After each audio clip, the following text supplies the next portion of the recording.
नमस्ते नन्हे दोस्तों। हाँ जी, बहुत बहुत स्वागत है। आज के इस मजेदार और प्यारे से सफर में सबका बहुत बहुत स्वागत है। हाँ जी, बहुत बहुत स्वागत है। आज हम सब मिलकर अपने प्यारे देश भारत की सुंदरता और महानता पर लिखी एक बहुत ही प्यारी कविता गहराई से समझेंगे। बिल्कुल। और पता है, इस बहुत ही सुंदर कविता का नाम है मातृभूमि। मातृभूमि। तो क्या किसी को पता है कि मातृभूमि का असल में मतलब क्या होता है? ये बहुत ही अच्छा सवाल है। तो देखो, मातृभूमि ना दो शब्दों से मिलकर बना है। मातृ यानी माँ और भूमि मतलब जमीन या धरती। यानी कि जहाँ हम जन्म लेते हैं। हाँ, जो भूमि बिल्कुल हमारी माँ की तरह हमारा पालन पोषण करती है, हमें खाने को अन्न देती है और रहने की जगह देती है, उसे मातृभूमि कहते हैं। अरे वाह, कितनी सुंदर बात है ना। तो चलिए सब लोग जल्दी से और इस प्यारी सी कविता की जादुई दुनिया में चलने के लिए तैयार हो जाइए। मैं तो बिल्कुल तैयार हूँ। तो कविता की पहली पंक्ति कुछ इस तरह है। ऊंचा खड़ा हिमालय आकाश चूमता है। अरे वाह, क्या लाइन है। तो इसका मतलब क्या है? हिमालय तो हमारे देश का सबसे ऊंचा पहाड़ है ना। बिल्कुल सही। हिमालय हमारे देश के एकदम ऊपर उत्तर दिशा में है।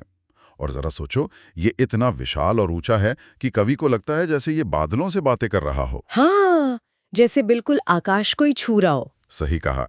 तो इसका सीधा अर्थ है, हिमालय बहुत ऊंचा है, ऐसा लगता है जैसे वह आकाश को छू रहा हो। बहुत खूब। अब आगे पढ़ते हैं। नीचे चरण तले झुक नित सिंधु झूमता है। अब यहाँ सिंधु का मतलब है बड़ा सा समुद्र। हाँ, जैसे हम अपने घर में बड़ों के पैर छूते हैं ना, चरण छूते हैं। बिल्कुल वैसे ही भारत के एकदम नीचे बहुत बड़ा सा समुद्र है। वो अपनी बड़ी बड़ी लहरों से ऐसा लगता है जैसे देश के पैर छू रहा हो। मतलब वो ऊंचे पहाड़ और हमारे देश को नमस्ते कर रहा है। हाँ, नमस्ते कर रहा है। तो इसका अर्थ है, हिमालय के नीचे समुद्र लहरों के साथ झूमता है और उसकी महानता को मानो प्रणाम करता है। क्या सुंदर नजारा है। अब अगली पंक्ति है।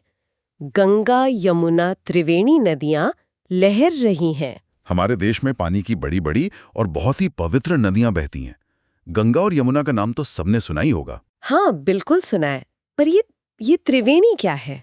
त्रिवेणी का मतलब है वो खास जगह जहां तीन अलग अलग नदियां आपस में आकर गले मिलती हैं। अरे वाह, नदियों का गले मिलना, ये तो बहुत प्यारा है। हाँ, तो इसका अर्थ है गंगा, यमुना और त्रिवेणी जैसी पवित्र नदियां बह रही हैं। अब आगे लिखा है। जगमग छटा निराली पग पग छहर रही हैं। यहाँ छटा का मतलब जानते हो क्या है? छटा। क्या इसका मतलब सुंदरता है? एकदम सही। छटा मतलब बहुत ही प्यारी सुंदरता। और पग पग का मतलब होता है हर एक कदम पर। मतलब हमारा प्यारा देश हर कदम पर जगमगाता है ना? जी हाँ। तो इसका अर्थ है हर जगह सुंदर और चमकदार दृश्य फैला हुआ है। चलिए अब कविता के अगले हिस्से पर चलते हैं। वह पुण्य भूमि मेरी, वह स्वर्ण भूमि मेरी। पुण्य भूमि और स्वर्ण भूमि। यहाँ पुण्य का मतलब तो पवित्र होता है ना, जहाँ बहुत अच्छे अच्छे काम होते हैं। हाँ, पवित्र जगह। और स्वर्ण मतलब होता है सोना, बिल्कुल असली सोना।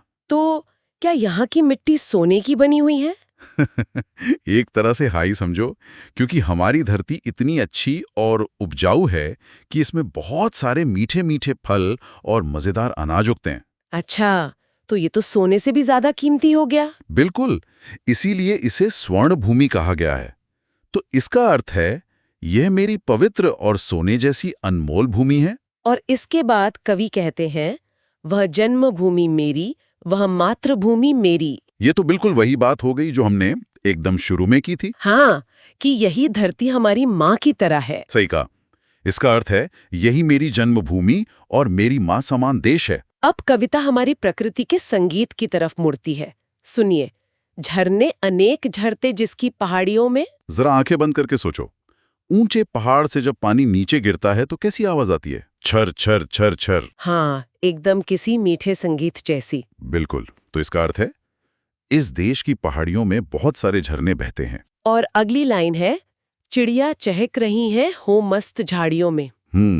छोटी छोटी चिड़ियों की चींची की आवाज तो सबको बहुत पसंद आती है। हाँ, सुबह सुबह जब वो खुशी से गाती हैं तो कितना अच्छा लगता है। तो इसका अर्थ है, पक्षी खुशी से चहक रहे हैं और झाड़ियों में मस्त हैं। अमराइयाँ घनी है कोयल पुकारती है। अमराइयाँ? क्या किसी को पता है अमराइयाँ क्या होती है? मुझे लगता है इसका कुछ मतलब आम से जुड़ा है, क्योंकि इसमें अम शब्द आ रहा है। अरे आप तो बहुत समझदार हैं। अमरैया मतलब आम के बड़े बड़े और बहुत घने बाग, जहां बहुत सारे आम के पेड़ होते हैं। आहा, और आम के पेड़ों पर बैठकर कोयल मीठी आवाज में गाती है, कुहू कुहू। एकदम सही। तो इसका अर्थ है घने आम के बाग हैं और कोयल की मीठी आवाज सुनाई देती है। फिर आगे लिखा है, बहती मलय पवन है, तन मन संवारती है। अब ये मलय पवन का मतलब समझना बहुत जरूरी है। पवन मतलब तो हवा होता है। और मलय? मलय दक्षिण में एक पहाड़ का नाम है जहां चंदन के बहुत सारे पेड़ होते हैं। तो मलय पवन मतलब ऐसी ठंडी हवा जिसमें चंदन की मीठी मीठी खुशबू हो। आहा, ये तो सुनकर ही इतना अच्छा और सुकून भरा लग रहा है। हाँ, एक ऐसी हवा जो हमारे शरीर यानी तन और मन दोनों को एकदम खुश कर दे। तो इसका अर्थ है ठंडी सुगंधित हवा शरीर और मन को ताजगी देती है। अब देखते हैं आगे कवि क्या कहते हैं। वह धर्म भूमि मेरी, वह कर्म भूमि मेरी। धर्म और कर्म, इसका सीधा सा मतलब है हमेशा अच्छे और सच्चे काम करना। जैसे किसी की मदद करना या फिर हमेशा सच बोलना, है ना? बिल्कुल। तो इसका अर्थ है यह भूमि धर्म और कर्म यानी अच्छे कार्य की भूमि है। वह जन्मभूमि मेरी, वह मातृभूमि मेरी।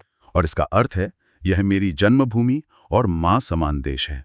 अब ना कुछ बहुत ही महान लोगों की बात आती है। जन्मे जहां थे रघुपति, जन्मे जहां थी सीता। यहाँ रघुपति का मतलब है भगवान राम। भगवान राम और माता सीता। बिल्कुल। इसका अर्थ है ये वही भूमि है जहाँ भगवान राम और सीता का जन्म हुआ। आगे लिखा है, श्री कृष्ण ने सुनाई वंशी पुनीत गीता। वंशी का मतलब होती है बांसुरी, जो श्री कृष्ण बजाते थे। हाँ, और पुनीत मतलब होता है बहुत ही पवित्र। तो इसका अर्थ है ये वही भूमि है जहाँ श्री कृष्ण ने गीता का उपदेश दिया। गौतम ने जन्म लेकर जिसका सुयश बढ़ाया। यहाँ गौतम का मतलब है गौतम बुद्ध। और सुयश का मतलब क्या होता है? सुयश मतलब बहुत नाम रोशन करना, पूरे देश का सम्मान बढ़ाना। अच्छा, तो इसका अर्थ है गौतम बुद्ध ने इस भूमि पर जन्म लेकर इसे महान बनाया। ये हाँ, जग को दया सिखाई, जग को दिया दिखाया। जग मतलब दुनिया। बुद्ध ने पूरी दुनिया को दया करना सिखाया, एक दूसरे से प्यार करना सिखाया। पर ये दिया दिखाना क्या है? मतलब क्या उन्होंने दुनिया को कोई असली की टॉर्च दिखाई थी? अरे नहीं नहीं, दिया दिखाने का मतलब है दुनिया को सही और अच्छे रास्ते पर चलना सिखाना। जैसे अंधेरे में एक छोटा सा दिया हमें रास्ता दिखाता है ना, बिल्कुल वैसे। ओह, अब समझी। तो इसका अर्थ है उन्होंने दुनिया को दया और सही रास्ता दिखाया। और अब आती है ये लाइन, वह युद्ध भूमि मेरी, वह बुद्ध भूमि मेरी। ये बहुत ही मजेदार और सोचने वाली लाइन है। हाँ, क्योंकि इसमें युद्ध भी है और बुद्ध भी, दोनों एकदम अलग। बिल्कुल। इसका मतलब है कि हमारे देश के लोग बुरे लोगों से लड़ने के लिए बहुत बहादुर और वीर भी हैं, जिसे युद्ध भूमि कहा गया, और साथ ही गौतम बुद्ध की तरह बहुत शांत और प्यारे भी हैं। यानी हम लोग बहादुर भी हैं और अच्छे भी। एकदम सही। तो इसका अर्थ है ये भूमि वीरता यानी युद्ध और शांति यानी बुद्ध दोनों की है। और आखिरी लाइन है, वह मातृभूमि मेरी, वह जन्मभूमि मेरी। जिसका अर्थ है ये मेरी प्यारी मातृभूमि और जन्मभूमि है। तो दोस्तों, आज की इस प्यारी सी कविता से हमने बहुत कुछ सीखा। हाँ, और अब समय आ गया है इस पूरी कविता की सबसे मुख्य सीख जानने का। बिल्कुल, जिसे हम अपनी सबसे जरूरी सीख कह सकते हैं। तो बताइए। तो हमारी मुख्य सीख है अपनी मातृभूमि से प्रेम करो, उसका सम्मान करो और उसके आदर्शों पर चलो। मतलब हमें अपने देश से बहुत बहुत प्यार करना चाहिए, प्रकृति का सम्मान करना चाहिए और हमेशा अच्छे काम करने चाहिए। हाँ, और हमें वीर भी बनना चाहिए, साथ ही बुद्ध की तरह शांत और प्यारा भी रहना चाहिए और अपनी मिट्टी से हमेशा जुड़े रहना चाहिए। तो चलो अब एक छोटा सा मजेदार खेल खेलते हैं। मैं कुछ सवाल पूछूंगी और आप जवाब देना। मैं बिल्कुल तैयार हूँ। तो बताइए, कोयल कहाँ रहती है? घने पेड़ों और अमराइयों यानी आम के बागों में। बिल्कुल सही जवाब। अच्छा, तन और मन कौन सा मारती है? मलय पवन यानी वो ठंडी और सुगंधित हवा। एकदम ठीक। और झरने कहाँ से झड़ते हैं? पहाड़ियों से। श्री कृष्ण ने क्या सुनाया था? पवित्र गीता। गौतम बुद्ध ने भारत का क्या बढ़ाया?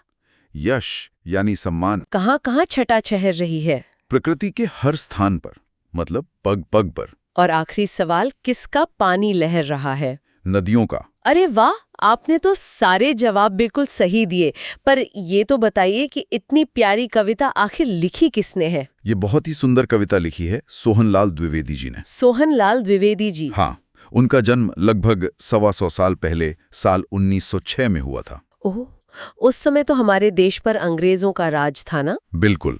और पता है, कवि ने अपनी कलम से ही अंग्रेजों का विरोध किया। मतलब उन्होंने बंदूक की जगह अपनी कविता से लड़ाई की। जी हाँ, उन्हें देशभक्ति पर लिखना बहुत पसंद था।